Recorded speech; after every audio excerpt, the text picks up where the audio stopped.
Alors voici qu'on complique un petit peu les choses en mettant un rayon incident sur un prisme de verre. Le prisme de verre a toujours un indice de réfraction de 1,5 et à l'extérieur, c'est l'air, un indice de réfraction de 1. Il s'agit d'un triangle isocèle avec un angle en haut de 50 degrés. Et le rayon ici, le rayon incident, il arrive perpendiculaire à la surface. Si on place la normale, on visualise bien que l'angle d'incidence est égal à 0.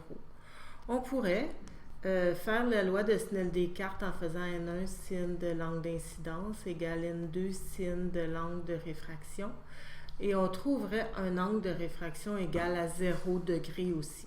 C'est le seul cas où le rayon n'est pas dévié quand il rentre dans une surface autre de densité différente.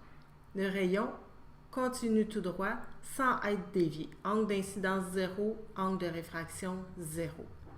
Le rayon va frapper un second dioptre. Là, il va sûrement y avoir une réfraction parce que l'angle d'incidence n'est pas 0. L'angle d'incidence, dans ce cas-là ici, on ne le calcule pas. On va faire une série d'opérations géométriques. Si ça, c'est 90 degrés. Ici, on a 90 degrés, 50 degrés. On est capable de trouver l'angle ici qui serait égal à 40 degrés parce que dans un triangle, la somme des angles est égale à 180 degrés. Si lui, il est 40 degrés, ce n'est pas l'angle d'incidence. L'angle d'incidence serait égal à 50 degrés. Une autre fois, on va faire appel à la loi de Snell-Descartes. N1 serait 1,5, puisqu'on est dans le vert. Sin de l'angle d'incidence, qui serait 50 degrés, est égal à N2. On s'en va dans l'air. Sin de l'angle de réfraction qu'on cherche. L'angle de réfraction, dans ce cas-là, ma calculatrice me dit erreur. Je recommence, puis elle me dit encore erreur. Ça me donne un indice sur le fait que la réfraction n'est pas possible. On a affaire à une réflexion totale interne. Le rayon arrive avec un angle d'incidence qui a dépassé l'angle critique. Alors, quand la calculatrice dit erreur, c'est que la réfraction n'est pas possible. Il y aura donc une réflexion totale interne. Le rayon est réfléchi à l'intérieur du même milieu, suivant les règles de la réflexion. L'angle d'incidence est égal à l'angle de réflexion. Le rayon frappe encore une fois un autre dioptre.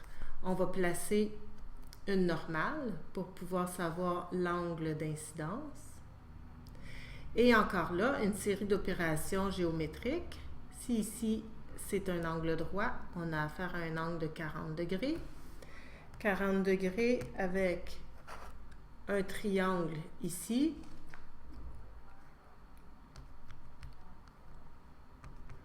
On a affaire à un angle de 75 degrés à cet endroit-là, mais ce n'est pas l'angle d'incidence. L'angle d'incidence se fait avec la normale, alors ça va être un angle de 15 degrés.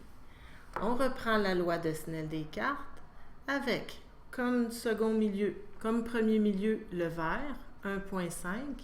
Sin de l'angle d'incidence est égal à 1. On veut s'en aller dans l'air. Sin de l'angle de réfraction. Et ici, l'angle de réfraction, si on calcule, on obtient comme angle de réfraction un angle de 23 degrés. Pour le placer, là, on peut faire appel au rapporteur d'angle. Un angle de 23 degrés avec la normale.